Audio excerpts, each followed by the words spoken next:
Muito obrigado, Sr. Presidente. Cumprimento o Sr. Presidente, o Sr. Ministro, os secretários de Estado e os demais colegas e presentes. Foi naturalmente bom ouvi-lo nos últimos 5 minutos, Sr. Ministro, relativamente àquilo que são vão ser as intenções e que vai ser os próximos passos em algumas matérias, mas nós gostaríamos que nos próximos 5 minutos o Sr. Ministro nos falasse daquilo que é a realidade hoje e tem sido nas últimas semanas, onde temos assistido claramente a manifestações de inúmeras preocupações por parte de vários atores e no ambiente de instabilidade social que parece decorrer exclusivamente da ação ou da inação do Governo. A UTAU chamou a atenção para a suborçamentação das despesas com o pessoal na educação em 300 milhões, isto é, no fundo, a previsão das despesas com o pessoal para 2018 é inferior à executada em 2016 na Conta Geral do Estado e se acrescermos aquilo que está previsto na Lei do Orçamento de Estado, artigo 19 e 36, mais o ensino profissional, nós temos uma suborçamentação de 500 milhões de euros nas despesas com o pessoal.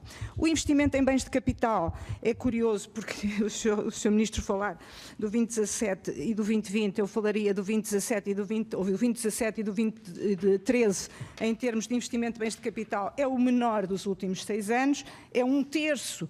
Estamos a falar em 2018 80 milhões, é 1/3 daquilo que foi em 2013, que foi 240 milhões, e, portanto, naturalmente, o que é particularmente grave, se atendermos às condições físicas dos edifícios escolares, não intervencionados, onde chove nas salas, a ausência de material informático adequado e, portanto, os portugueses a perguntar-se, no fundo, onde é que está o prometido plano tecnológico com a imprensa diariamente a trazer situações em todo o país graves de escolas sem condições. Portanto, para além das cortes e das cativações, há neste momento um ambiente de instabilidade social que é verdadeiramente estranho face quer ao contexto económico que o país vive, quer ao contexto político. Só este ano, em apenas 2 meses e meio, nós tivemos 24 pré-avisos de greve.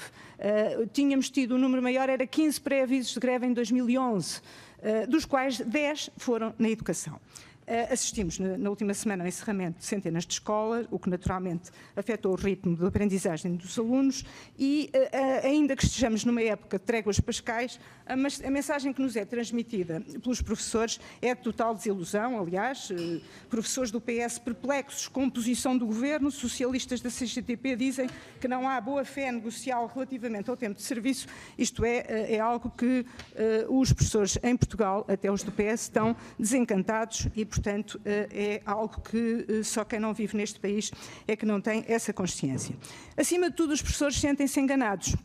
Vivem num país numa fase de crescimento onde não se investe na escola, sentem que hoje uma declaração de compromisso do Governo assinada nada vale, testemunham, no fundo, o incumprimento, por exemplo, das regras em concursos de mobilidade interna, com o Governo a criar situações de injustiça e a não ter qualquer meia-culpa, e acusam o Sr. Ministro de, em situações de impasse, o Sr. Ministro não reunir, não aparecer e, quando faz declarações, como aconteceu na cidade do Desporto, colocar o ónus social dos compromissos assumidos pelo Governo sobre os professores, procurando isolá-los e fazendo acreditar que a recuperação do tempo dos professores põe em risco o descongelamento de todos os funcionários públicos. É por tudo isto muito importante ouvir o Sr. Ministro e eu gostaria e pedia que fosse o Sr. Ministro a responder a algumas questões muito concretas. A primeira é, face à declaração de compromisso que foi assinada pelos 2 ministérios, pelas pessoas secretárias de Estado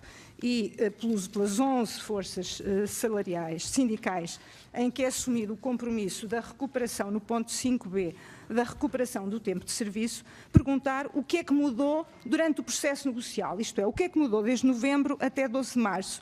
Quando o Governo assinou há 4 meses, alguma vez referiu os 70%, ou, conforme dizem as estruturas, a questão esteve sempre nos 9 anos e, por isso, o tempo seria os 9 anos. A segunda pergunta é, uma vez que o faseamento do pagamento dos descongelamentos é algo que está conhecido desde o princípio, desde o primeiro minuto, porque é que não corrigiu o Governo no mapa de impactos que ainda tem no site os números, ou seja, nos 3 primeiros anos estamos a falar de 95 milhões e não de 195 milhões. Como é que é possível que 13 mil progressões em 2019 tenham, de acordo com este mapa, um impacto superior do que 23 mil progressões em 2020.